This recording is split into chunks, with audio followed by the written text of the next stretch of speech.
The crosshairs held steady on a target that every instructor at Fort Benning said could not be hit. Staff Sergeant Elise Thorne pressed her cheek against the stock of her rifle and listened to the wind lie to her. 1,200 meters downrange, a steel silhouette waited in a narrow gap between two Georgia pines, and somewhere behind her, Sergeant First Class Brock Hessler was already writing her failure into his assessment notes.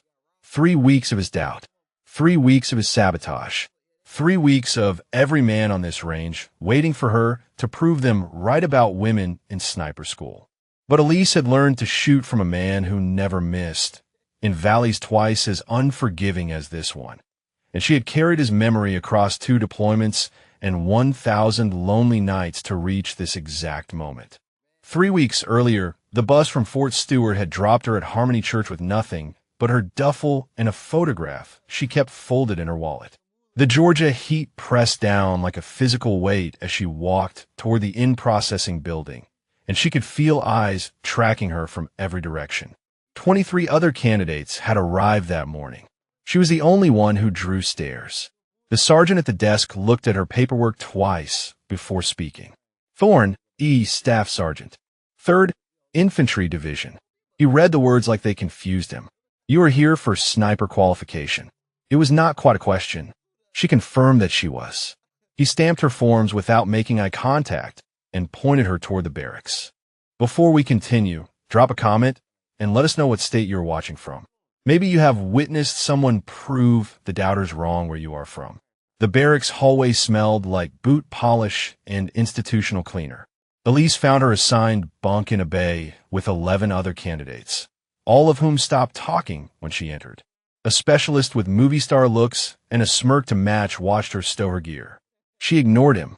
A younger soldier, Latino, with quick eyes and a nervous energy, offered a small nod from across the room. She returned it. The first formation came at 0500 the next morning. 24 candidates stood in 4 rows on cracked asphalt while the sun bled red over the tree line. Elise had positioned herself in the second row, invisible by design, but invisibility was not an option she would be permitted. Sergeant First Class Hessler walked the line like a man inspecting cattle he intended to slaughter. He was tall, broad through the shoulders, with a face that had settled into permanent disapproval sometime around his second deployment. He stopped in front of each candidate long enough to make them uncomfortable, asked a question or two, then moved on. When he reached Elise, he stopped for considerably longer. Staff Sergeant Thorne, he said, and the way he pronounced her name made it sound like something unpleasant he had discovered on his boot. 3rd Infantry Division. He paused. 2 combat deployments. He paused again. Highest marksmanship qualification in your battalion. Another pause. He leaned closer. Tell me, Staff Sergeant, do you know why you are here? She kept her eyes forward. To complete sniper qualification, Sergeant First Class. Wrong. He said the word loud enough for everyone to hear. You are here because someone in a Pentagon office decided that quotas matter more than combat readiness. You are here because your battalion commander wanted to make a political statement. You are here because the Army has decided that standards are negotiable. He stepped back. But I want you to understand something, Staff Sergeant Thorne. Standards are not negotiable in my school. Quotas do not pass my course. And political statements do not survive 3 weeks of training designed to break soldiers twice your size. He smiled, but there was nothing warm in it. I give you 1 week, maybe less. He moved on to the next candidate, leaving Elise standing at attention with her pulse hammering against her ribs. Around her, she could feel the other candidates recalculating. The specialist with the smirk was grinning openly now. The young Latino soldier looked uncomfortable. No one looked surprised. That night, alone in her bunk while the others slept, Elise unfolded the photograph from her wallet. Her father stared back at her from 12 years ago, standing in a Montana meadow with his hunting rifle cradled in his arms, and the kind of smile she had spent her whole adult life trying to earn. He had taught her to shoot before she learned to drive, had taught her to read wind and terrain and the tiny movements of living things that revealed where death was hiding, had taught her that patience was not passive but active, a choice made over and over until it became instinct. He had died while she was at a track meet 200 miles away. Heart attack. Alone in their cabin. By the time anyone found him, he had been gone for 6 hours. She touched the edge of the photograph with her thumb. "I made it here," she whispered to no one. "Now I just have to survive."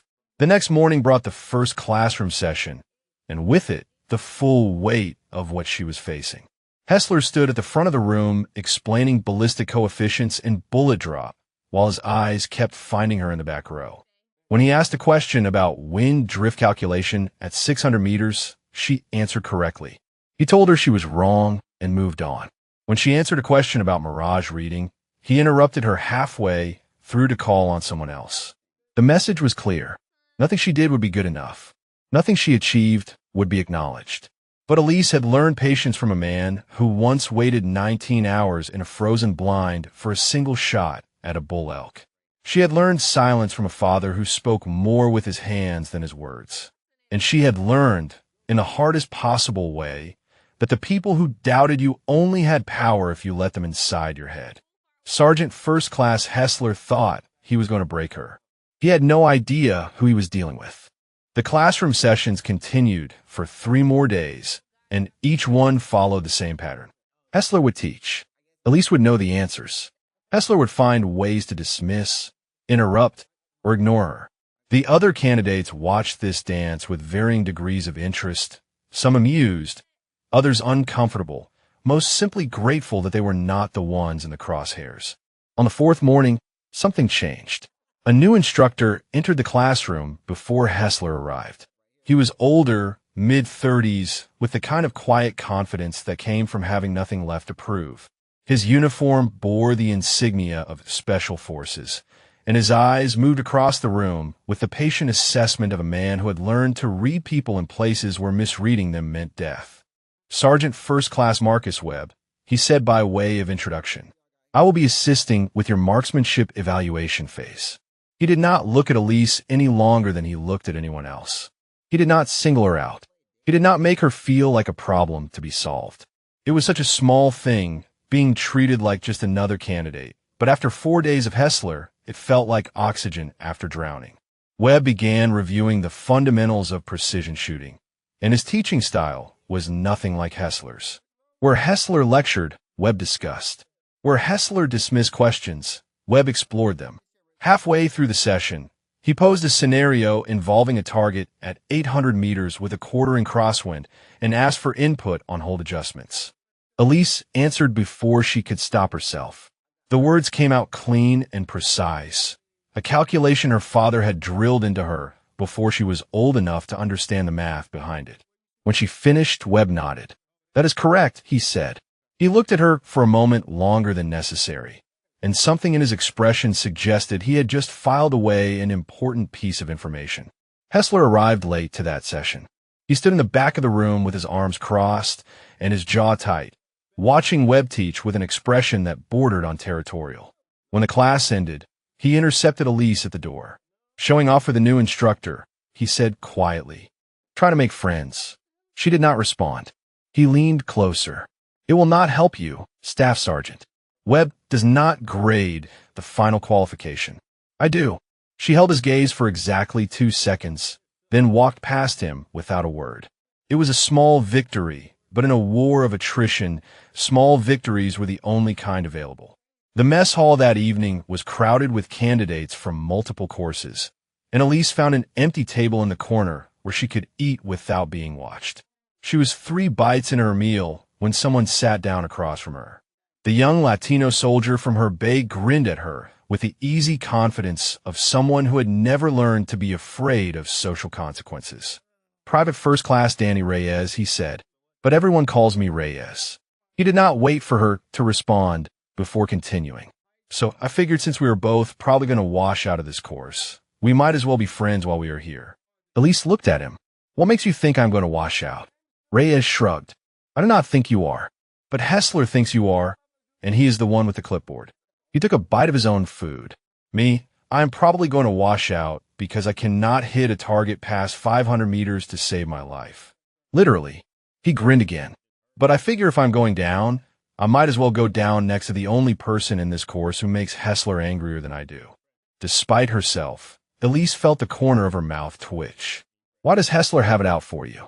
Reyes leaned back. Because I am from East L.A. Because I have tattoos I cannot show in uniform. Because my recruiter had to get a waiver for my juvenile record. He shrugged. Hessler thinks I am a charity case. That I do not belong here. He looked at her steadily. Sound familiar? It did. More than she wanted to admit. They ate in silence for a few minutes before Reyes spoke again. So what is your story, Staff Sergeant? Why does a soldier with your record not have a spotter already? Why are you here alone? The question hit closer to home than he knew. Elise set down her fork. My last spotter requested a transfer. Reyes raised an eyebrow. Why? Because I outshot him. She said it flatly, without pride or bitterness. Because I made him look bad without trying. Because he told our commander that he could not work with someone like me. And our commander decided it was easier to let him go than to deal with the complaint. Someone like you, Reyes repeated, meaning a woman. Meaning a woman who was better than him. Elise picked up her fork again. There's a difference. Reyes was quiet for a moment. Then he nodded slowly. Yeah, he said. I guess there is. From across the mess hall, Elise caught sight of Specialist Vance watching them. He was sitting with two other candidates, and all three were smirking in their direction. Vance said something she could not hear, and the others laughed. Reyes followed her gaze and sighed. Cody Vance, he said. Hessler's favorite. Word is his father was in Hessler's unit back in the day. He shook his head. That guy's been riding me since day one. Calls me a gangbanger when the instructors are not around. Reyes turned back to Elise. You watch yourself around him.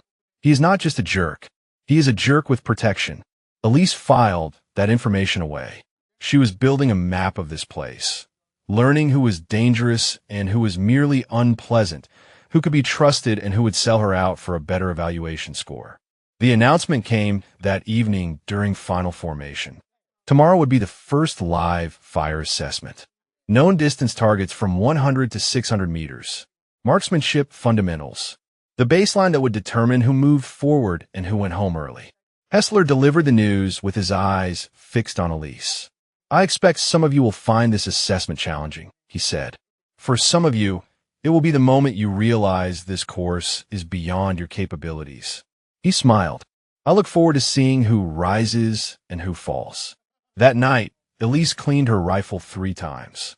She checked her scope alignment.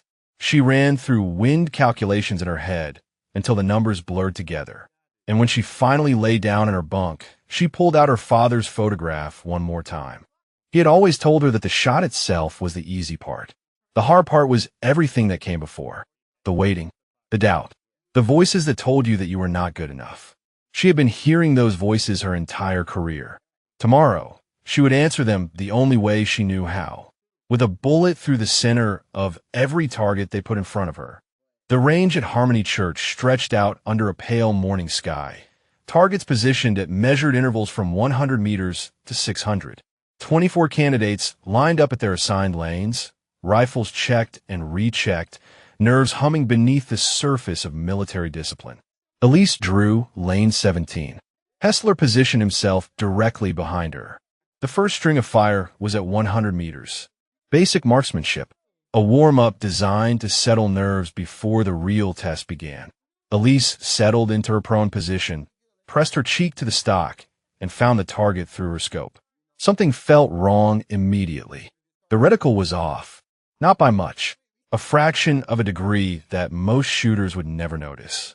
But Elise had been looking through rifle scopes since she was 9 years old, and her body knew the geometry of a properly zeroed weapon the way a pianist knows the spacing of keys. Someone had adjusted her elevation. Recently, she did not react, did not turn around, did not give Hessler the satisfaction of seeing her discover what he had done. Instead, she performed the calculation in her head. If the scope was off by this much at 100 meters, it would be off by this much more at 200 and exponentially worse at longer distances. She would have to compensate manually for every shot. Hold low when the scope told her to hold center. Trust her instincts over her equipment. Her father's voice echoed in her memory. The rifle is just a tool, Elise. You are the weapon. She fired. The round struck center mass. She adjusted, fired again. Center mass. 5 rounds, 5 hits, a grouping tight enough to cover with a silver dollar. At 200 meters, she compensated again. The mental math was harder now, the margin for error smaller. She fired, adjusted, fired. Her grouping spread slightly, but remained well within qualification standards. Behind her, she could feel Hessler's confusion radiating like heat. 300 meters, 400. Each distance required new calculations, new compensations for the sabotage scope. Elise felt sweat trickling down her spine, not from the Georgia heat, but from the intense concentration required to shoot this well with corrupted equipment. At 500 meters, her grouping opened up more than she liked. Still qualifying, still passing, but not the exceptional performance she knew she was capable of. 600 meters, the final distance, the make-or-break shots that separated competent soldiers from potential snipers. Elise settled her breathing and performed one last calculation. The scope was lying to her by almost a full minute of angle at this range.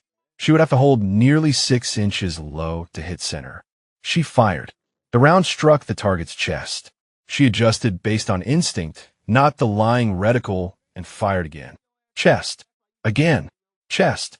Her final 2 rounds landed within inches of each other, a grouping that would have been remarkable even with properly zeroed equipment. When the scores were tallied, Elise had qualified, not at the top of the class, but solidly in the upper third. Webb announced the results with the same professional neutrality he applied to everything. Hessler stood beside him with an expression that flickered between disbelief and barely contained fury. After the range was cleared, Elise took her rifle to the armory for inspection. She removed the scope carefully, examined the adjustment turrets, and found exactly what she expected. The elevation dial had been moved 3 clicks from her zero. Someone had accessed her weapon between last night's cleaning and this morning's assessment. She replaced the scope and walked to where Webb was completing paperwork in the range office. "Sergeant First Class," she said, "I need to report something." Webb listened without interruption as she explained what she had found. When she finished, he was quiet for a long moment. "Can you prove someone else touched your weapon?" he asked. "No, Sergeant First Class." "Did you witness anyone accessing the armory overnight?" "No, Sergeant First Class." Webb set down his pen. "Then I cannot take official action, Staff Sergeant." He met her eyes. "But I can tell you this. What you did today, qualifying with a scope that was deliberately sabotaged, that is not something most soldiers could do." He paused. "And I can tell you something else. It is going to get worse." Elise nodded. She had expected as much. That evening, the candidates gathered for a briefing on the next phase of training. Hessler stood at the front of the room with a map of the Fort Benning ranges displayed behind him. He spoke about stalking techniques, observation protocols, and the art of remaining invisible in hostile terrain. Then he mentioned something that made Elise's attention sharpen. At the end of this course, he said, "You will face final qualification at Todd Field. Known distance, unknown distance, stalking assessment, and one special tradition."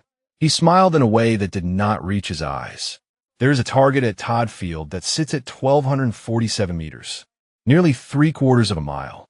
It is positioned in a valley where the wind never does what you expect, visible only through a narrow gap between 2 trees. He paused for effect. In the history of this school, no student has ever hit that target during qualification. A murmur ran through the candidates. Someone asked if they were required to attempt it. "No," Hessler said. "It is optional. A tradition. Every class, a few candidates try. Every class, they miss." He looked directly at Elise. "It is a reminder that there are limits to what any shooter can do. That knowing your limitations is as important as knowing your capabilities." After the briefing, Reyes caught up with Elise outside the classroom. "You heard what he said about that shot, right? 1,200 meters through a gap in the trees." He shook his head. "That is insane. Nobody could make that shot." Elise did not answer. She was thinking about a valley in Montana where her father had once taken her.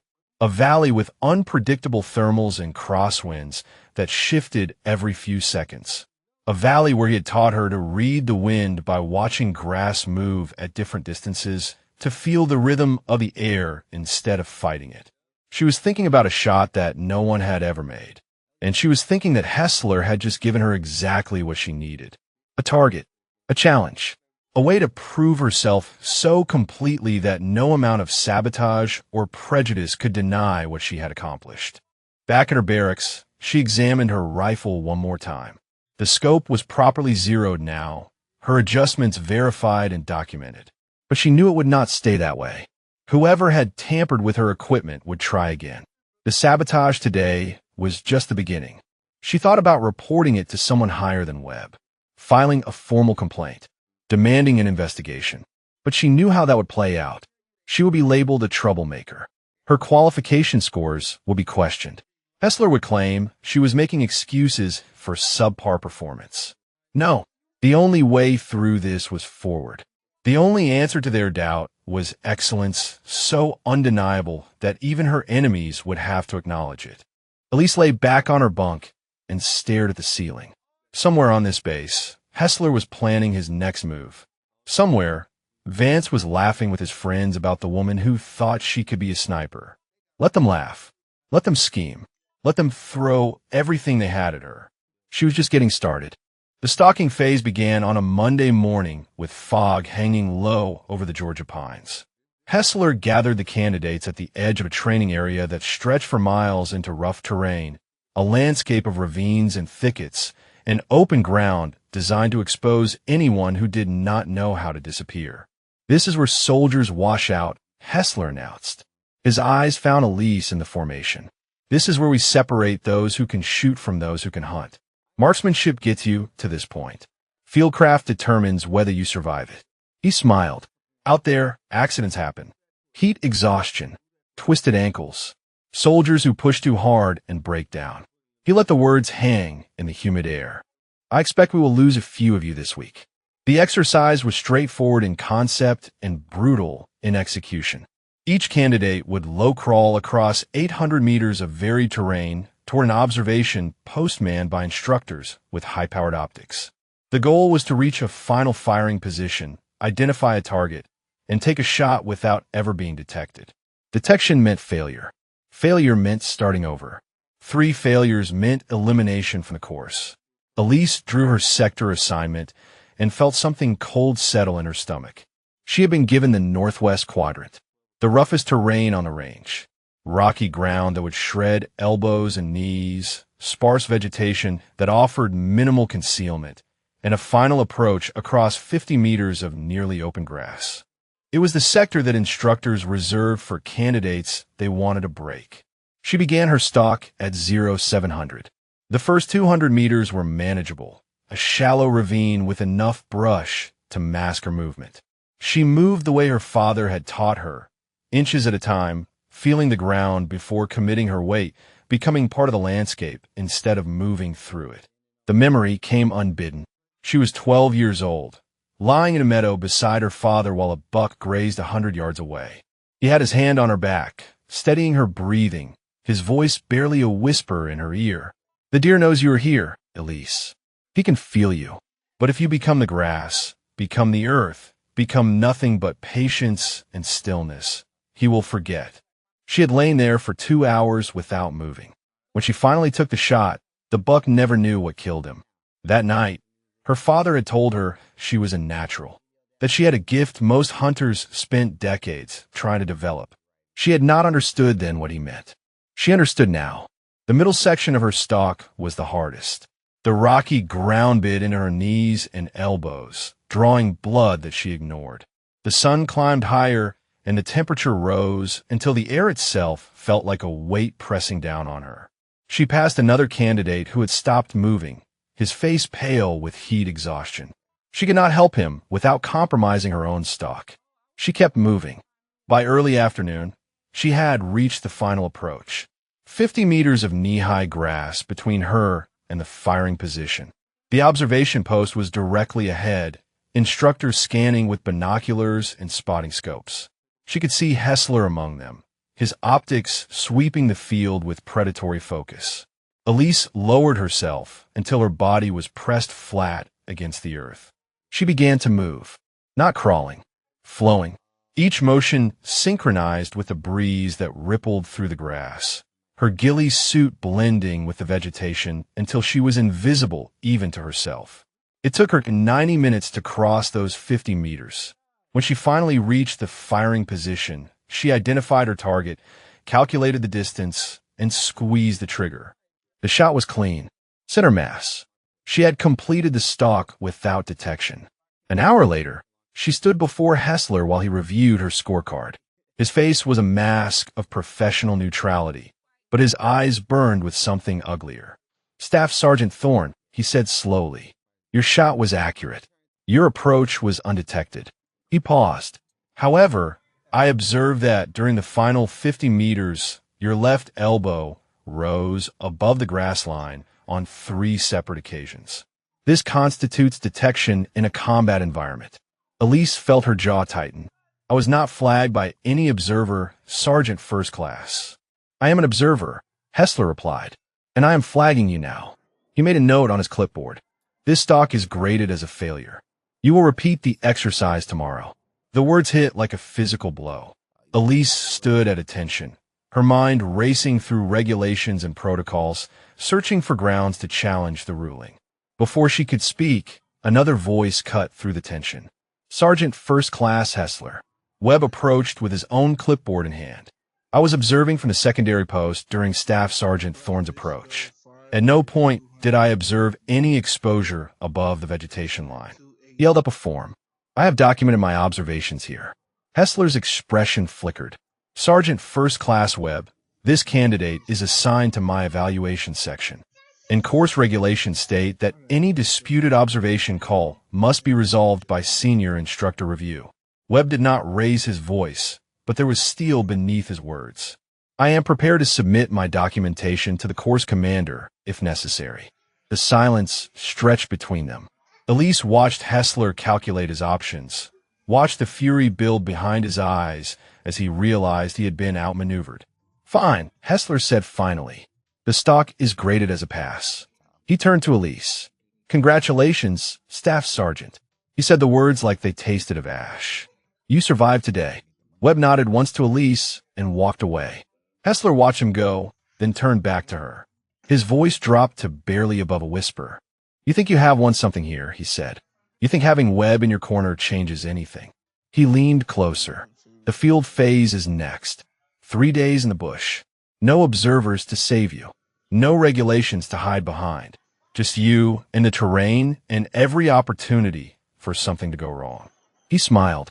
"I have seen soldiers like you before, Staff Sergeant. Soldiers who think talent is enough. Soldiers who believe they are special." He shook his head slowly. "The field breaks all of them. Every single one." He walked away, leaving Elise standing alone on the range. That evening, Reyes found her cleaning her rifle in the barracks. He sat down across from her, without speaking, reading her expression with the street-smart intuition that had kept him alive in East L.A. "Hessler," he said. It was not a question. Elise nodded. "He failed my stalk." Webb overruled him. Reyes whistled low. "That is going to make him crazy." He paused. "What did he say to you after?" She told him. When she finished, Reyes was quiet for a long moment. 3 days in the field, he said finally. "No weaknesses." He looked at her with genuine concern. "You watch yourself out there, Staff Sergeant. Men like Hessler do not make threats they do not intend to keep." Elise set down her cleaning rod and met his eyes. "My father used to say that the most dangerous animal in any forest is the one that thinks it is the hunter." She picked up her rifle and checked the action. "Hessler thinks he is hunting me." She chambered an imaginary round. He has no idea what he is walking into. The field exercise began before dawn on a Thursday and would not end until Sunday. 72 hours in the bush with minimal supplies, constant movement, and a series of challenges designed to simulate the reality of sniper operations in hostile territory. Elise shouldered her pack and disappeared into the tree line with the other candidates, each assigned to a different sector, each alone with the wilderness and their own limitations. The first day was about endurance. Miles of terrain covered under a sun that turned the Georgia woods into a steam bath. Elise moved through it like water through rock, finding the paths of least resistance, conserving energy where others wasted it fighting the landscape. Sweat soaked through her uniform and dried and soaked through again. Insects found every exposed inch of skin. The pack straps dug into her shoulders until the pain became background noise, just another sensation to be acknowledged and dismissed. By afternoon, she had reached her first objective, an unknown distance target nestled in a clearing 400 meters below her position on a ridge. No rangefinder, no spate, just her eyes and her instincts and the lessons burned into her memory. She read the terrain the way her father had taught her. The size of the target relative to familiar objects. The way the vegetation changed with distance. The subtle haze of atmosphere between her and the objective. She estimated 420 meters. She adjusted for the downward angle, calculated the mild crosswind from the movement of leaves at different distances, and took her shot. The round struck 2 inches left of center. A hit. Not perfect, but enough. She marked her position and moved on. The second day brought observation exercises. Hours spent motionless in concealed positions, documenting activity at a simulated enemy camp, while instructors tried to detect her location. The stillness was its own kind of torture. Muscles cramped, joints locked. The mind wandered to dark places when the body could not move. Elise let herself drift into the meditative state her father had called the quiet place. A space between thought and action where awareness expanded to encompass everything and nothing demanded attention. She watched the camp. She documented movements. She remained invisible. During a brief resupply break, she encountered Sergeant Torres at a water point. He was a solid soldier, mid-20s, with the focused competence of someone who took the craft seriously. He nodded to her as she filled her canteen. "That shot yesterday," he said quietly. "The unknown distance. I was on the adjacent ridge. Watched you work." He paused. "That was clean shooting, Staff Sergeant. Real clean." Before she could respond, Vance appeared on the trail behind them. He looked haggard, his uniform torn and his face streaked with dirt and frustration. Torres gave Elise a final nod and moved off, leaving her alone with Hessler's protege. Vance glared at her as he approached the water point. "Enjoying yourself out here?" he asked. "Playing soldier in the woods." She did not answer, did not engage, simply finished filling her canteen and turned to leave. "You know it does not matter," he called after her. "Whatever scores you post out here, Hessler is going to find a way to fail you." He laughed. "You are wasting your time." That evening, Elise found Reyes struggling at his observation position. He was supposed to be documenting a target site, but his location was compromised. Poor concealment. Bad angle. Anyone with basic training could have spotted him within minutes. She approached through the brush, making enough noise to announce herself without startling him. Reyes looked up with exhaustion written across his face. "I know," he said before she could speak. "I know I am exposed. But every position I try is worse than this one." He shook his head. "I can shoot, Staff Sergeant. I can shoot just fine. But this stalking and hiding stuff." He trailed off. "Is not how I learned to survive." Elise settled into the brush beside him. Where she was from, survival meant knowing how to be invisible. Where Reyes was from, survival meant the opposite. Being seen, being known, making sure everyone knew not to mess with you. She spent the next hour showing him what she knew. How to read vegetation for natural concealment. How to use shadows and angles to disappear even in sparse cover. How to think like prey instead of predator, because the best hunters understood both sides of the equation. Reyes listened, absorbed, asked questions that showed he was genuinely trying to learn rather than just going through the motions. By the time full darkness fell, he had repositioned to a site that was genuinely concealed, his observation angle improved, his chances of passing the exercise actually possible. They were reviewing his documentation when the flashlight hit them. Hessler emerged from the darkness like a predator who had been waiting for exactly this moment. His beams swept across both of them, lingering on their proximity, on the compromising optics of a male and female soldier alone together in the woods at night. "Well," he said, and the satisfaction in his voice was unmistakable. "What do we have here?" Elise stood immediately. Sergeant First Class, I was providing peer instruction on observation positioning. Peer instruction. Hessler repeated the words like they amused him. At 2200 hours, in a concealed position, with a male candidate. He shook his head slowly. That is not what this looks like, Staff Sergeant. Reyes started to speak, but Hessler cut him off. Private First Class Reyes, you will return to your assigned sector immediately. We will discuss your performance failures tomorrow. He waited until Reyes had disappeared into the darkness, then turned back to Elise. Fraternization, he said, against regulations. Grounds for immediate removal from the course. He stepped closer. I have been looking for something concrete, Staff Sergeant. Something that even Webb cannot explain away. He smiled. I think I just found it. Elise kept her voice level. Nothing inappropriate occurred. Sergeant First Class. I was helping a fellow candidate improve his field craft. That is your story, Hessler said. And maybe you will stick to it. Maybe Reyes will too. He shrugged.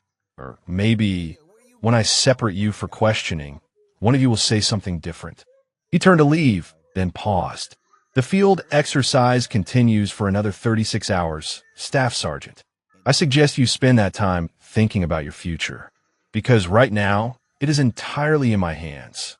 He disappeared into the darkness, leaving Elise alone with the insects and the silence and the weight of everything she stood to lose. The field exercise ended on Sunday morning, and Elise returned to the barracks expecting to find military police waiting to escort her to an investigation. Instead, she found Webb. He was standing outside the women's section of the bay, his posture relaxed but his eyes sharp. Staff Sergeant Thorne, he said. A word. They walked to a quiet area behind the classroom building where no one could overhear. Webb leaned against the wall and studied her for a moment before speaking. I spoke with Sergeant First Class Hessler this morning, he said, regarding the alleged fraternization incident. Elise kept her expression neutral, and I informed him that I had conducted my own observation rounds during the field exercise, that I had witnessed you providing legitimate peer instruction to Private First Class Reyes at approximately 2130 hours, that your interaction was entirely consistent with the collaborative training this course encourages. Webb paused. I also informed him that any formal accusation would require him to explain why his account differed so significantly from mine. The relief hit her like a wave, but she did not let it show. She simply nodded. Thank you, Sergeant First Class. Webb pushed out from the wall. Do not thank me, Staff Sergeant. I reported what I observed. Nothing more. He started to walk away, then stopped. Hessler is not going to let this go. You understand that. He has invested too much in seeing you fail. Whatever happens next, it will be worse than anything that came before. I understand, Elise said. Webb nodded once and left her alone with the morning sun and the weight of what was coming.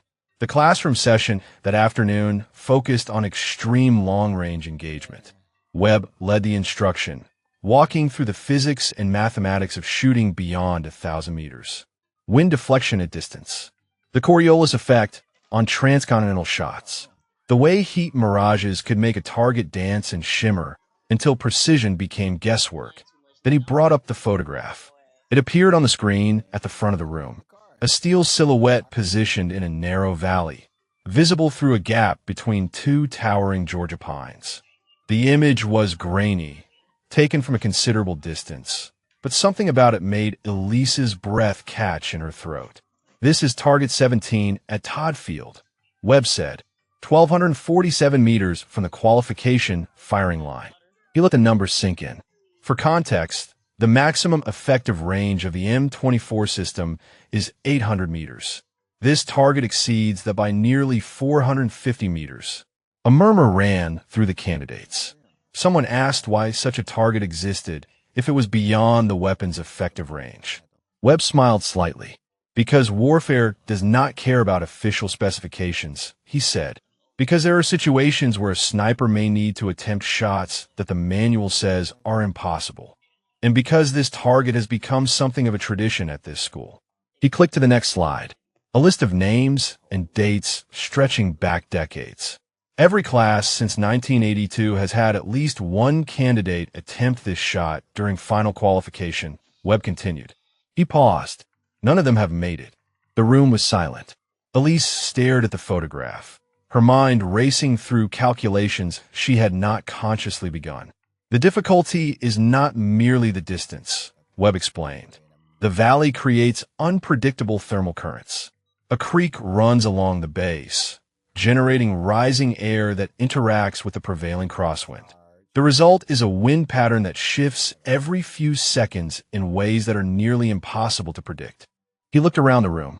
Add to that the narrow shooting lane between those trees, and you have a shot that requires not just exceptional marksmanship, but an almost supernatural ability to read conditions. After the session, Reyes caught up with Elise outside the classroom. He had been watching her during Webb's presentation, and now he studied her face with the same intensity she had seen him apply to targets. You were thinking about it, he said. The impossible shot. She did not answer immediately. Instead, she thought about a valley in Montana, a place her father had taken her when she was 15, just a year before he died. The terrain had been similar.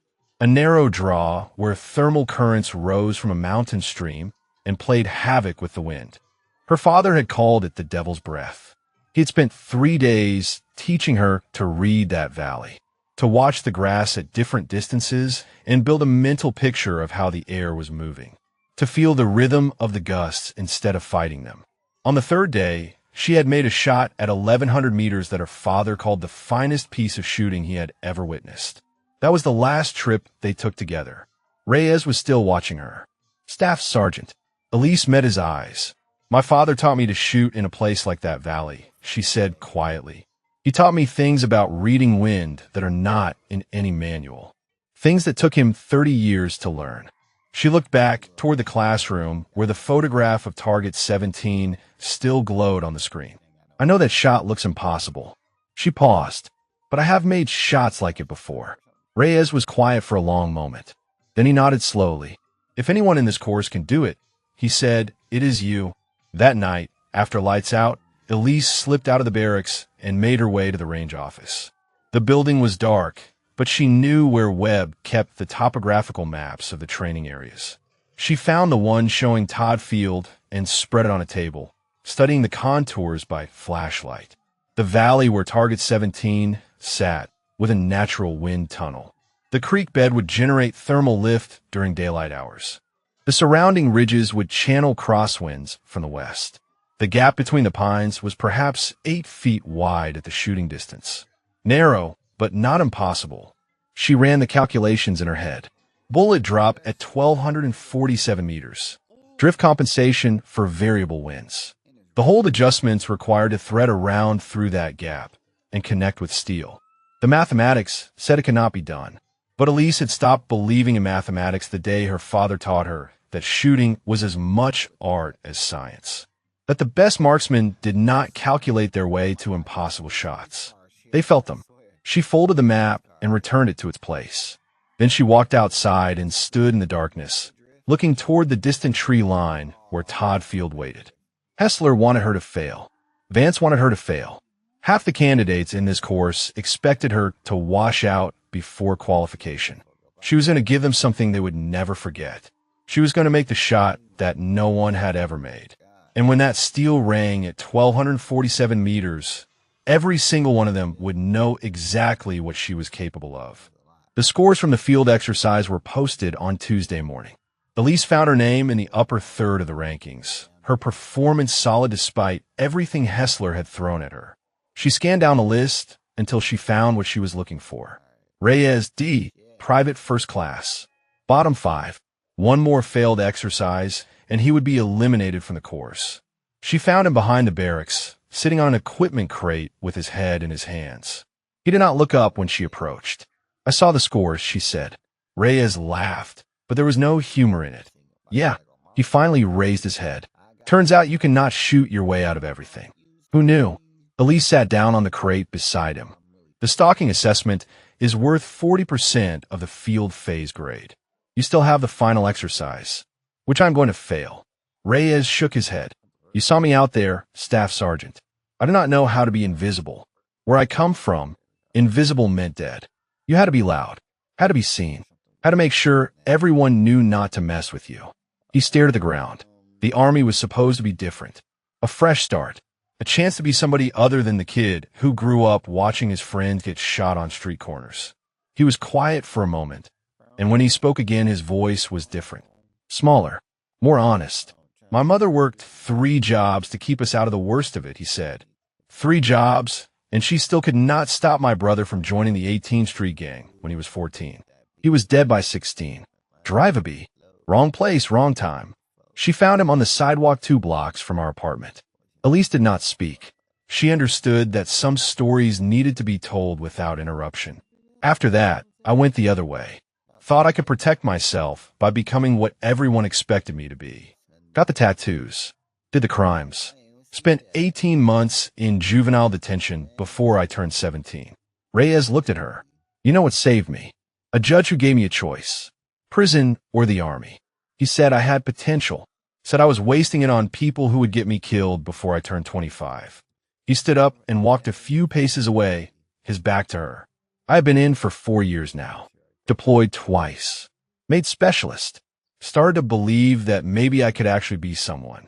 That the kid from East LA could become something other than a statistic. He turned around.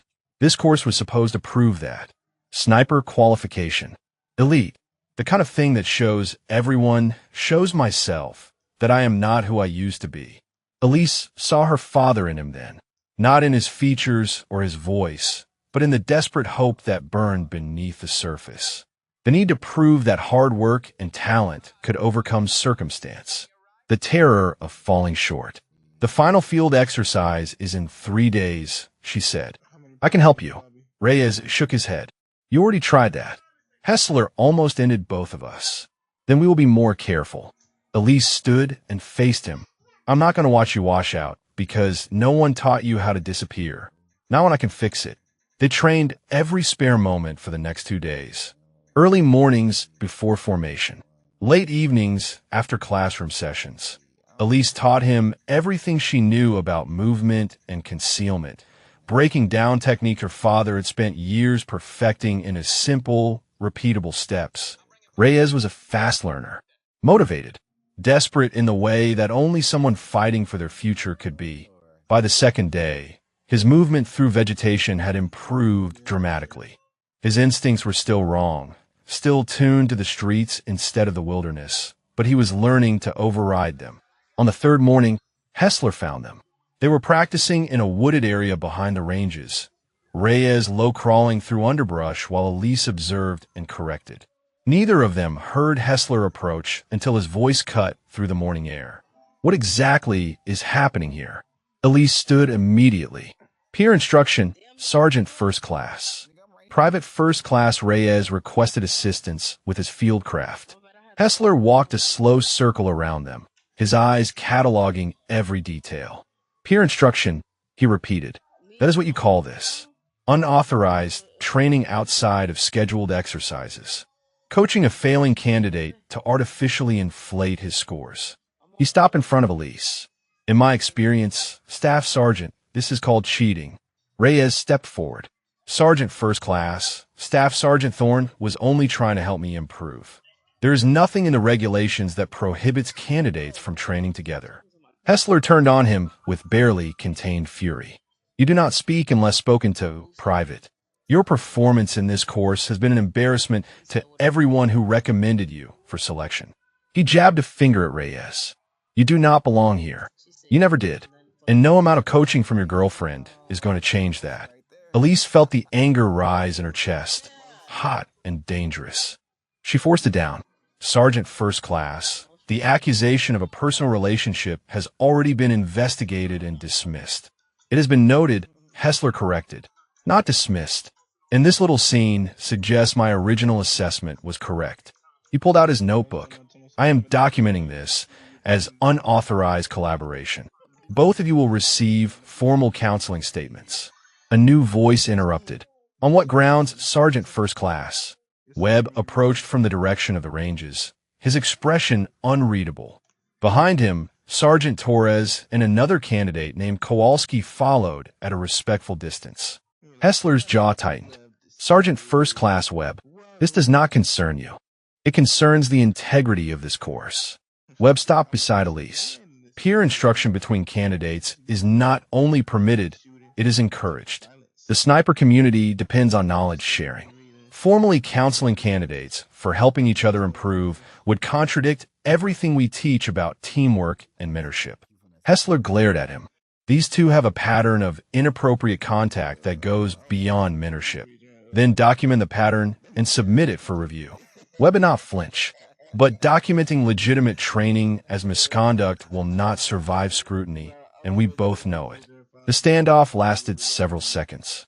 Torres and Kowalski watched in silence, their presence a quiet statement of support that Elise did not miss.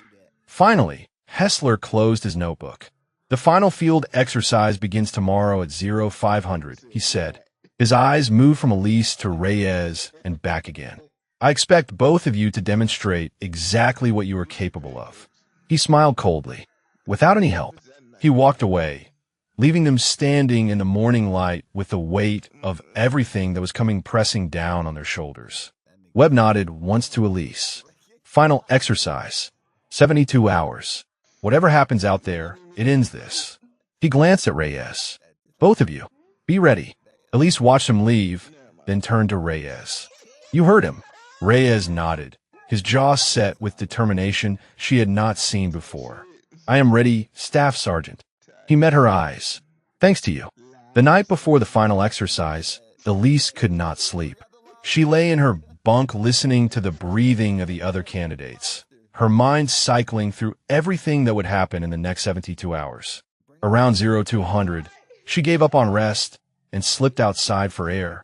The barracks area was quiet, but lights spilled from the instructor office at the end of the building. Voices carried through the cracked window. She recognized them immediately. Hessler and Vance. She knew she should walk away. Eavesdropping on instructors was the kind of thing that could end a career. But something in Hessler's tone made her stop. Something raw and wounded that she had never heard from him before. You do not understand, Hessler was saying. You think this is about standards, about maintaining the integrity of the program. It is not. It was never about that. Vance's voice was uncertain. Then what is it about, Sergeant First Class? A long pause. When Hessler spoke again, his voice was thick with something that sounded almost like grief. My sister wanted to be a ranger. 15 years ago. She was strong, fast, smart, top of her class at basic. Everyone said she had what it took. Our father told her she was going to make history. First female ranger in the family. Third generation of warriors. Elise pressed herself against the wall, barely breathing. She made it through the first phase, Hessler continued. Then the second. Everyone was watching her. The whole family. The whole army, it felt like. And then she broke. Week 5. Just collapsed. Could not take another step. They found her crying in her rack, talking to people who were not there. Complete psychological break. The silence stretched. When Vance spoke, his voice was quiet. What happened to her? Medical discharge. Hessler's voice hardened. She spent 6 months in a VA psychiatric ward. When she got out, she was not the same person. She lives in a group home now. Cannot hold a job. Cannot maintain relationships. Our father will not speak her name. He says she embarrassed the family. Embarrassed him. Another pause. Elise heard movement inside the office. Footsteps pacing. Every time I see a woman walk through those gates, thinking she can do what men do, I see my sister. Hessler's voice dropped to barely above a whisper. I see what this place did to her. What the pressure did. What the expectations did. I'm not trying to be cruel, Vance. I'm trying to prevent it from happening again. Vance said something too quiet to hear. Then Hessler responded, his voice returning to its familiar hardness. Thorne is different. I know that. I can see she has something most soldiers never develop. But that is exactly what makes her dangerous. The more talented they are, the harder they push. The harder they push, the worse the break when it comes. He paused. I'm going to give her every opportunity to quit. Every chance to walk away before this place destroys her. If she is smart, she will take it. Elise stepped away from the window, her heart pounding. She walked back to the barracks in the darkness, her mind churning through everything she had heard. Hessler was not simply a bigot. He was a broken man fighting a battle against a ghost. His cruelty toward her was not really about her at all. It was about his sister, about his failure to protect her, about the guilt he had carried for 15 years. Understanding did not make her forgive him. It did not excuse the sabotage, the false accusations, the systematic campaign to force her out, but explained the depth of his hatred in a way that pure prejudice never could. And it made her more determined than ever to prove him wrong. The final field exercise began at 0500. 20 candidates assembled in full gear, faces painted, weapons ready. 8 had already washed out over the previous weeks. The rest were the survivors, the ones who had endured everything the course could throw at them and kept coming back. Hessler read the sector assignments from a clipboard. Each candidate would operate independently for 72 hours, completing a series of stalking and engagement tasks across their designated area. Scoring would be based on stealth, accuracy, and mission completion. Anything below 70% meant failure.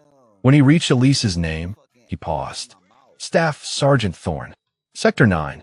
A murmur ran through the assembled candidates. Sector 9 was legendary. The roughest terrain on the training reservation. Rocky ridges, dense thickets, and observation posts positioned to maximize difficulty. Rumor had it that no candidate assigned to Sector 9 had ever scored above 80%. Elise kept her face neutral. She had expected nothing less. Reyes caught her eye from across the formation. He had been assigned Sector 4. Difficult, but manageable. His expression was tight with concern, but she gave him a small nod. She would be fine. She had to be. The candidates dispersed to their starting points as the sun began to rise.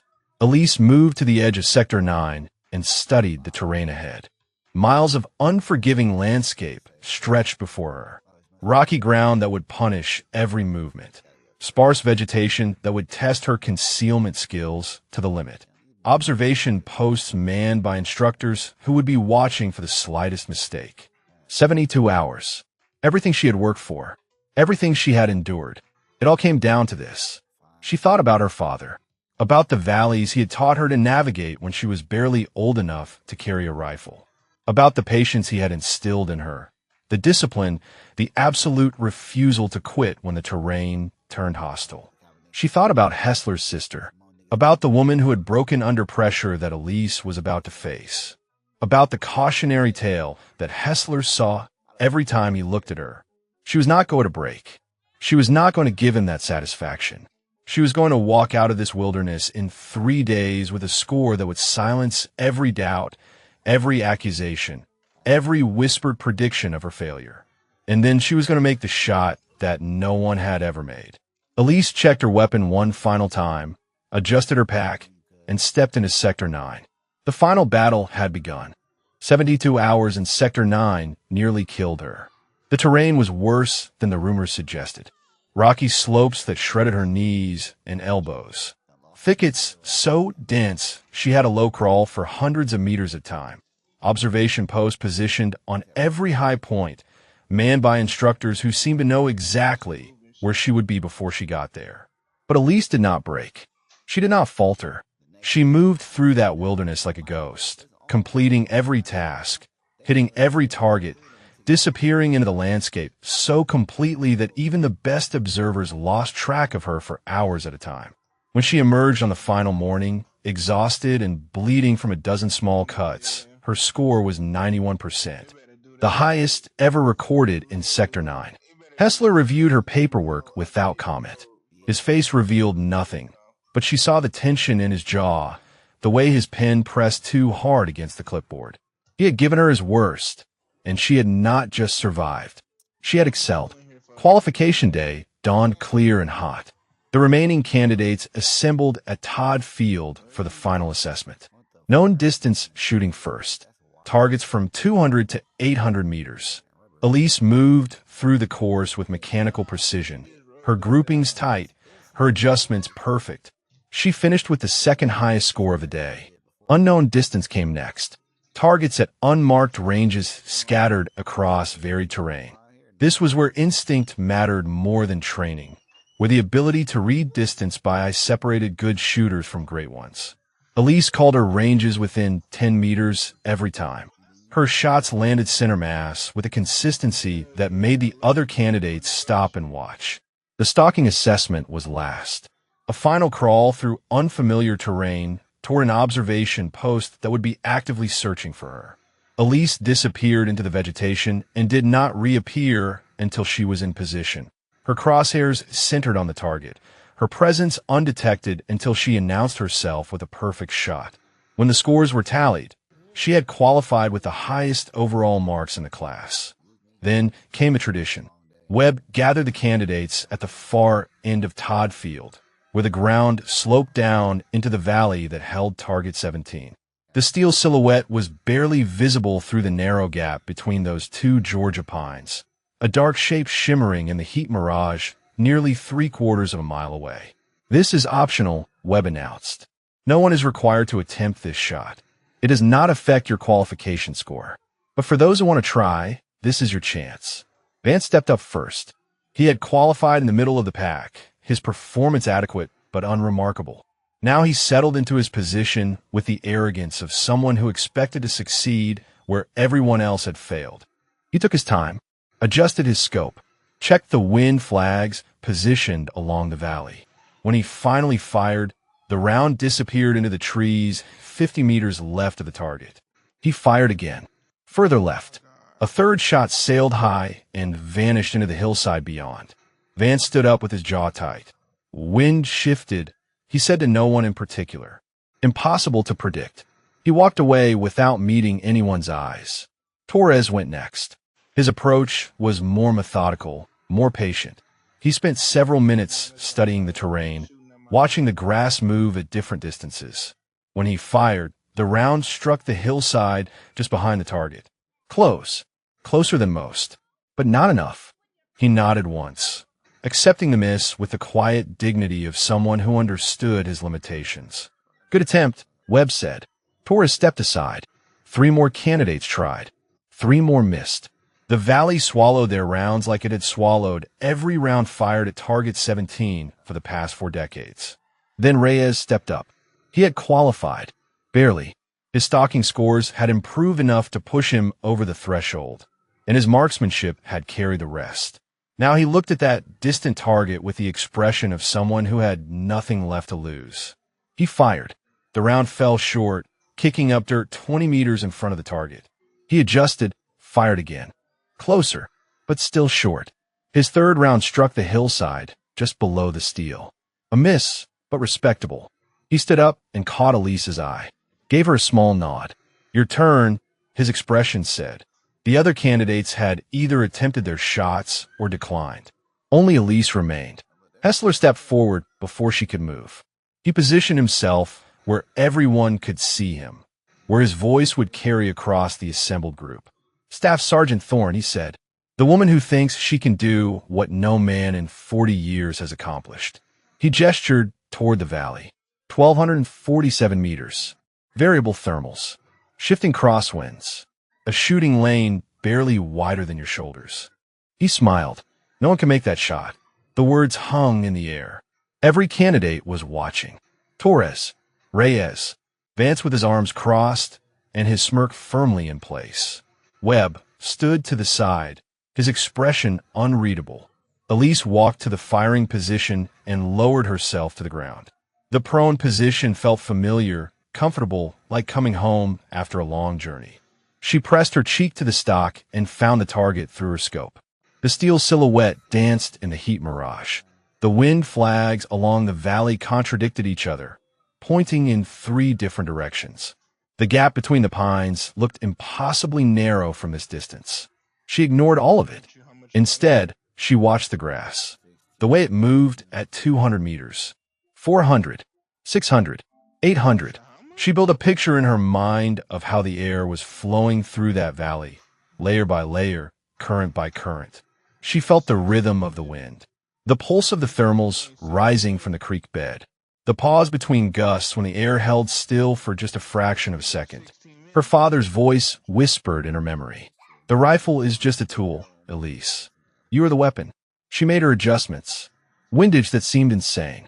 elevation that contradicted every chart she had ever studied, a whole point that no manual would ever recommend. Behind her, Hessler's voice cut through the silence one more time. "She's going to miss," he announced. Just like everyone else. Elise exhaled slowly. Her finger found the trigger. The world narrowed to a single point of focus. Steel and wind and the space between heartbeats. She squeezed. The rifle kicked against her shoulder. The sound of the shot rolled across the valley like thunder, echoing off the ridges and fading into the Georgia pines. The round left the barrel at 2,800 feet per second and began its long journey toward a target that 40 years of shooters had failed to hit. Elise kept her eye pressed to the scope. She watched the bullet trace its arc through the shimmering air, dropping and drifting exactly as she had calculated. 1 second. The round passed the halfway point, still tracking true. 1.5 seconds. It entered the gap between the pines, threading the narrow lane with inches to spare on either side. Then the sound reached her. Clang. Steel on steel. The unmistakable ring of a bullet striking its target. The sound carried back up the valley like a bell announcing something that had never happened before. For a moment, no one moved. No one spoke. The candidates stood frozen, their minds struggling to process what their ears had just told them. Then Reyes let out a whoop that shattered the silence. He pumped his fist in the air and shouted something in Spanish that Elise did not understand, but felt in her bones. Torres started clapping, slow at first, then faster. Kowalski joined him. Within seconds, half the candidates were applauding, their faces split with grins of genuine amazement. Elise rose from her prone position and stood facing the valley. Her hands were steady. Her breathing was calm. Inside, something that had been coiled tight for 3 weeks finally began to release. She had done it. The shot that no one could make. The target that had defeated every candidate for 4 decades. She had threaded a bullet through an 8-foot gap at nearly 3/4 of a mile and hit steel on the first attempt. Webb approached her with something approaching reverence in his eyes. He extended his hand and she shook it. "Staff Sergeant Thorne," he said quietly, "that was the finest piece of shooting I have witnessed in 20 years of service." He paused. "Your father taught you well." Elise nodded, not trusting her voice. She thought of the photograph in her wallet, of the man who had stood in a Montana meadow and shown a little girl how to read the wind, of the lessons that had outlived him by more than a decade and just proven their worth in front of everyone who had ever doubted her. A murmur rippled through the crowd. The candidates parted to reveal a figure approaching from the observation area.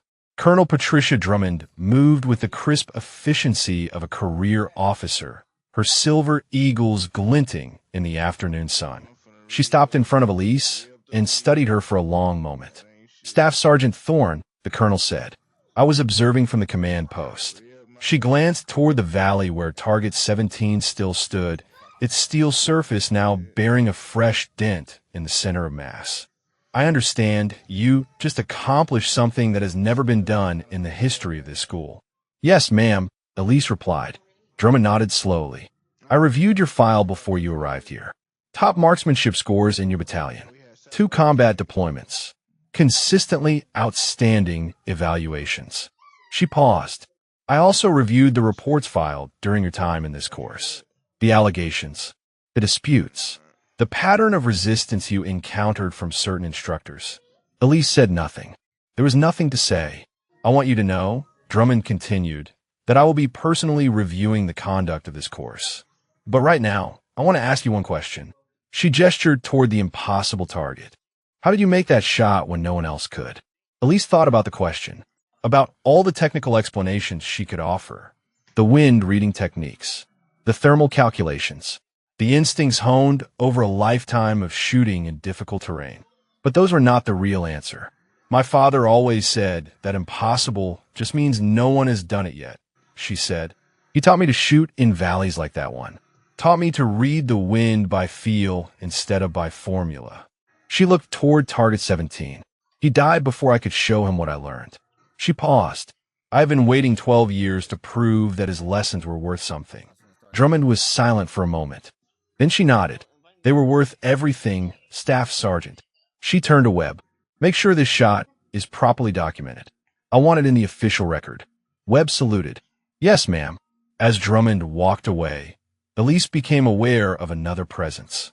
Hessler stood at the edge of the group, his face a mask of barely controlled emotion. Rage flickered in his eyes, but beneath it was something else, something that looked almost like recognition. He walked toward her slowly, each step deliberate. The other candidates fell silent, watching.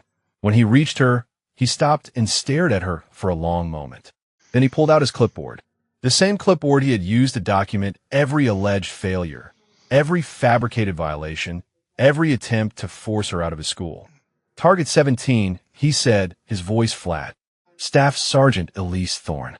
First round. Center mass. He wrote the words with precise, mechanical strokes. He did not look at her as he wrote. His hand trembled slightly. When he finished, he tore off the form and handed it to Webb. Then he turned and walked away without another word. Reyes appeared at Elise's side, his face glowing with barely contained joy. You did it, he said. You actually did it. He shook his head in amazement. Staff Sergeant, I have never seen anything like that in my life. Elise watched Hessler's retreating figure, the man who had tried to break her, the man whose sister's failure had twisted him into someone who could not see past his own pain, the man who had just been forced to document, in his own handwriting, the proof that everything he believed was wrong. It is not over yet, she said quietly. Reyes frowned. What do you mean? You made the shot. You passed qualification. What else is there? Elise turned to face him. Graduation, she said, and whatever comes after. Because she knew Hessler, knew that men like him did not accept defeat gracefully, knew that the next 24 hours would determine whether her victory here meant anything at all. But for now, in this moment, she allowed herself to feel what she had earned. She was going to be a sniper, and no one would ever be able to take that away from her. The day before graduation moved slowly, like the world itself was taking a breath before everything changed. Elise spent the morning cleaning her equipment and completing the endless paperwork that accompanied any military qualification. Her hands moved through the familiar motions while her mind drifted to places far from Fort Benning. She was thinking about Montana when Reyes found her. He sat down on the footlocker across from her bunk without asking permission, the way friends do when formality has become unnecessary. For a long moment, he just watched her work. Then he spoke. I never thank you properly, he said, for what you did. Elise did not look up from the rifle component she was oiling. You passed qualification on your own merit. I just showed you a few techniques. Reyes shook his head. That is not what I mean. He leaned forward, his voice quiet but intense. When I got here, I was ready to wash out. I expected to wash out. Every time Hessler looked at me, I saw every person who ever told me I would never be anything but a gangbanger from the streets.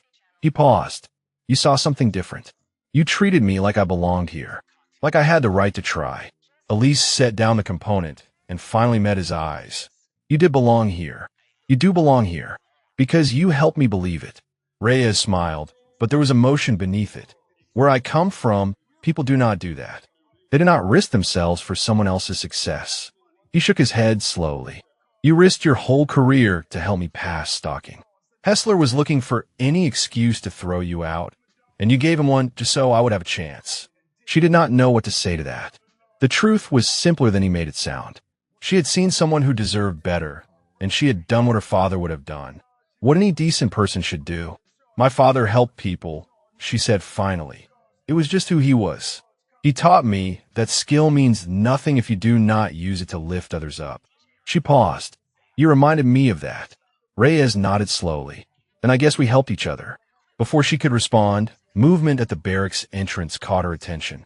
Torres stood in the doorway with Kowalski and two other candidates behind him. They approached with the slightly awkward energy of people who wanted to say something but were not sure how to start. Staff Sergeant, Torres said. He glanced at the others, then back at her. We wanted you to know something. What you did yesterday, that shot. He shook his head. We have been talking about it all night. None of us have ever seen anything like it. Kowalski stepped forward. Some of us were not sure about you when you got here. He had the grace to look embarrassed. We listened to Hessler. believed what he said about standards and quotas. He met her eyes. We were wrong. Torres nodded. You earned your place here. More than earned it. He extended his hand. It is an honor to graduate alongside you, Staff Sergeant. Elise shook his hand, then Kowalski's, then the others. Something had shifted in the way they looked at her. The suspicion was gone, replaced by the respect that only comes from witnessed excellence. After they left, she noticed Vance passing by the barracks entrance. He glanced in, saw her, and immediately looked away. His pace quickened as he disappeared down the corridor. He had not spoken to her since the shot, had not spoken to anyone, as far as she could tell. Whatever illusions he had carried about his own superiority had died on that range when her bullet found steel and his found only air. That afternoon, Webb found her outside the classroom building. Staff Sergeant, he said, walk with me. They moved away from the main buildings toward a quiet area near the tree line where conversations could happen without being overheard. Webb was silent for several paces before he spoke. There is something you should know, he said. After your shot yesterday, Sergeant First Class Hessler submitted paperwork challenging your qualification. He claimed procedural irregularities in your field exercise scoring, alleged that your final assessment was compromised by favoritism. Elise felt her stomach tighten, and Colonel Drummond rejected it within the hour. Webb glanced at her. She did not just reject it. She launched a formal review of Hessler's conduct throughout this course. The sabotaged equipment, the false stocking failure, the fraternization accusations. He paused. His position at this school is under review. There is a real possibility he will be removed from the instructor cadre. Elise absorbed this in silence. She thought about Hessler's sister, about the grief that had twisted him into someone who could not see past his own pain. Part of her felt something that was not quite sympathy, but was not satisfaction either. Webb seemed to read her thoughts. What happens to Hessler is not your concern, he said. What matters is what you accomplished here. He stopped walking and turned to face her. You did not just make a shot that no one else could make, Staff Sergeant. You changed what people think is possible. Every female soldier who comes through this program after you will have an easier path because of what you proved. Elise nodded slowly. That was not why I did it. Webb smiled slightly. I know. That is what makes it matter. That evening, alone in the barracks while the others celebrated at the post club, Elise sat on her bunk and unfolded her father's photograph. The image was worn from years of handling, the edges soft, the colors faded, but his face was still clear, his smile still warm. I did it, she whispered. Everything you taught me. It was enough. She thought about the little girl who had learned to shoot in Montana Meadows, the teenager who had lost her father too soon, the soldier who had carried his memory through 2 deployments and 1,000 moments of doubt. She had come to this school to honor him, to prove that his lessons had value, to show the world what he had given her. But somewhere along the way, it had become about more than that. She had proven something to herself, that she was not just her father's daughter. She was a sniper, a leader, someone who could face impossible odds and create her own path through them. Tomorrow she would graduate. Tomorrow she would wear the qualification badge that marked her as one of the elite. Tomorrow everything would change. But tonight, she sat with her father's photograph and allowed herself to feel the weight of everything she had overcome. And for the first time in 12 years, she did not feel alone. The graduation ceremony began at 1000 hours under a cloudless Georgia sky. 18 candidates stood in formation on the parade ground, their uniforms pressed sharp, their faces carrying the quiet pride of soldiers who had survived something that most would never attempt. Family members and fellow soldiers filled the observation area, cameras ready to capture the moment when ordinary soldiers became something more. Colonel Drummond took her position at the podium and surveyed the formation with the measured gaze of someone who understood exactly what these men and women had endured. Today, she began, you join an elite community. The skills you have developed here will make you force multipliers on any battlefield. The discipline you have demonstrated will serve you for the rest of your careers. She paused, but I want to speak about something beyond skills and discipline. I want to speak about what it means to exceed expectations. Her eyes found Elise in the formation. Every generation believes it knows what is possible, Drummond continued. We set limits based on what has been done before. We define boundaries based on what we think we understand. And then, every so often, someone comes along who shows us that our limits were never real, that our boundaries were just lines we drew ourselves. She looked across the assembled candidates. This class produced something remarkable, a moment that will be remembered long after the paperwork is filed and the certificates are framed. A shot that rewrote what this school believes is achievable. She nodded slowly. That kind of excellence does not just reflect on one soldier. It reflects on all of you. It raises the standard for everyone who comes after. The ceremony proceeded through its formal elements. Names called, certificates presented, handshakes exchanged. Each candidate walked to the front, received their qualification, and returned to formation as a certified Army sniper. When Elise's name was called, something shifted in the atmosphere. The applause was louder, the attention more focused. She walked to the front with her spine straight and her eyes forward, aware that this moment would define how many people saw her for years to come. Hessler stood beside Drummond, holding the certificates. His face was a mask of professional neutrality, but Elise could see the tension beneath it, the tightness around his eyes, the rigid set of his shoulders. He had been ordered to participate in this ceremony, to hand qualification documents to the woman he had spent 3 weeks trying to destroy. Staff Sergeant Elise Thorne, Drummond announced, graduating with the highest overall score in the class. She paused, and the first candidate in the 40-year history of this school to successfully engage Target 17 during qualification. The applause swelled. Drummond handed her the primary certificate, then gestured for Hessler to present the special commendation documenting her historic shot. Hessler stepped forward. Their eyes met. For a long moment, neither of them moved. Elise saw everything in his gaze, the resentment that would probably never fully fade, the grudging recognition he could no longer deny, and beneath it all, something that looked almost like exhaustion, the weariness of a man who had fought a battle he was never going to win. He handed her the commendation. His fingers brushed hers as the paper changed hands. It was over. She returned to formation. The ceremony continued. More names, more certificates, more applause. When the final candidate had been recognized, Drummond dismissed the formation and the crowd surged forward to congratulate the graduates. Families embraced their soldiers. Cameras flashed. Voices overlapped in a chaos of celebration. Elise stood slightly apart, watching Reyes get swept up by a crowd of fellow candidates. Torres shook hands with what looked like his father. Kowalski posed for photographs with a woman who might have been his wife. She was about to slip away when a voice stopped her. Staff Sergeant. She turned. Hessler stood a few feet away, separated from the crowd. His posture was stiff, his expression unreadable. For a moment, she thought he was going to say something about the investigation, about his career, about the consequences that were coming for him. Instead, he said something she never expected. Your father taught you well.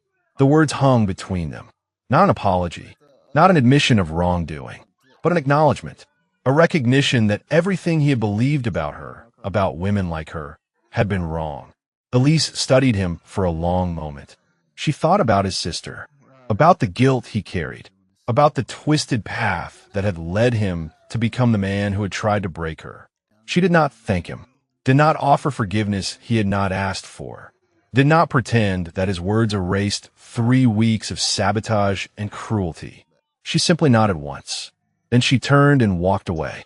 Reyes caught up with her near the edge of the parade ground, Torres and Kowalski close behind.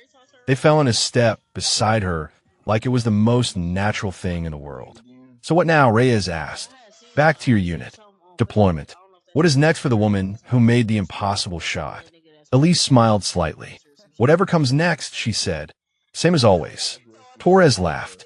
Something tells me whatever comes next for you is going to be more interesting than whatever comes next for the rest of us. They walked together toward the barracks, trading jokes and predictions about future assignments.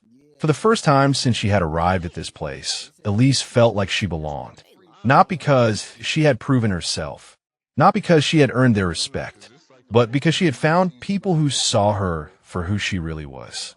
That evening, after the celebrations had faded and the other graduates had departed for leave or new assignments, Elise returned to Todd Field one last time. She stood at the firing line where she had made the shot that changed everything. The valley stretched out before her, painted gold and orange by the setting sun. Target 17 was barely visible through the gap in the pines, a dark shape against the distant hillside. She pulled her father's photograph from her pocket and held it up to the fading light. "I wish you could have seen it," she whispered. "I wish you could have been here." The wind moved through the valley, rustling the grass at different distances, creating patterns she could read as easily as words on a page. Her father had given her that, the ability to see what others could not, to feel what others would never understand. She had come here to prove that his lessons mattered, that his memory deserved to be honored, that the little girl he had taught to shoot in Montana meadows had become something remarkable. She had done all of that, but she had also discovered something else. She was not just her father's legacy. She was her own person, her own soldier, her own kind of warrior. Staff Sergeant Elise Thorne, United States Army sniper, the woman who made the shot that no one could make. She tucked the photograph back in her pocket and took one last look at the valley. Then she turned and walked toward whatever came next. If this story moved you, share your thoughts about your favorite moment, or tell us about a time when someone told you that you could not do something and you proved them